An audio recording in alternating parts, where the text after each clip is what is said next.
Nous sommes tous nés, selon la Bible, dans le péché. D'accord? Nous sommes tous nés liés à un lien quelconque spirituel, à une oppression. Parce que pour être ce qu'on appelle chrétien, être en communion avec Dieu, être réconcilié avec Dieu, il faut naître, mais il faut naître de nouveau.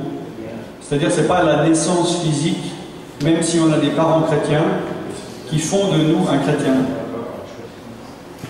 Jésus, il a dit, on va voir dans Jean 3, il y a un homme pourtant sage, un pharisien, c'était quelqu'un qui avait appris, qui a fait des études, ce qu'on appellerait aujourd'hui théologiques, des études concernant Dieu. Il est venu de nuit, donc en douce, hein. Il ne voulait pas que les autres sachent qu'il venait à Jésus. Et il a dit, on sait que Jésus, on sait que tu es un docteur venu de Dieu, parce que personne ne peut faire les miracles que tu fais si Dieu n'est avec lui. Et puis Jésus, il lui dit, si un homme ne naît de nouveau, donc du verbe naître, il ne peut pas voir le royaume de Dieu. Parce que la réponse paraît spéciale, parce qu'on dirait qu'il n'a aucune considération par rapport à ce que cet homme, Nicodème, dit. C'est comme si il lui dit bonjour, puis lui, Jésus lui dit directement, si un homme ne naît pas de nouveau, il ne peut pas voir le royaume de Dieu. C'est-à-dire, il ne peut pas rentrer dans la dimension spirituelle de Dieu. Parce que Jésus, il savait que Nicodème, il avait besoin de naître de nouveau d'esprit, il avait besoin d'être renouvelé spirituellement. Parce que cet homme instruit connaissait Dieu, c'est-à-dire connaissait les choses de Dieu, connaissait très bien toutes les choses, comment Dieu fonctionne, mais il ne connaissait pas Dieu. Vous voyez la différence? Il y a certaines personnes qui ont des idoles, des chanteurs ou des sportifs, ils savent tous deux, ils savent quand ils sont nés, ils savent ce qu'ils aiment manger, ils savent le jour de leur mariage et tout ça, et ils ne les ont jamais rencontrés, ils ne les connaissent pas. Donc ils les connaissent, mais ils ne les connaissent pas.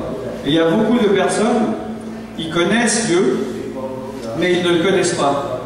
Et si tu n'es pas né de nouveau, tu ne connais pas Dieu. Parce que il a dit plus loin, au chapitre 4, Dieu est esprit, et ceux qui recherchent les adorateurs en esprit et en vérité. Alors, Nicodème, il lui dit, oui, mais comment c'est possible qu'un homme vieux, il peut naître de nouveau? Il ne comprenait pas parce que il voyait ça à un niveau rationnel, à un niveau naturel. Alors là, il lui explique, Jésus, il dit, si un homme naît d'eau et d'esprit, il ne peut pas rentrer dans le royaume de Dieu, il ne peut pas rentrer dans la dimension spirituelle, il ne peut pas rentrer en communion avec Dieu. D'accord? Tout comme, tant qu'un enfant il est dans le ventre de sa mère, il ne peut pas aller se promener sur le sol, il ne peut pas aller voir des fleurs, il peut rien faire, il doit sortir, il doit naître. Ben, spirituellement, pour connaître les choses de Dieu, pour connaître Dieu, il faut naître de nouveau pour rentrer dans cette dimension spirituelle. Amen.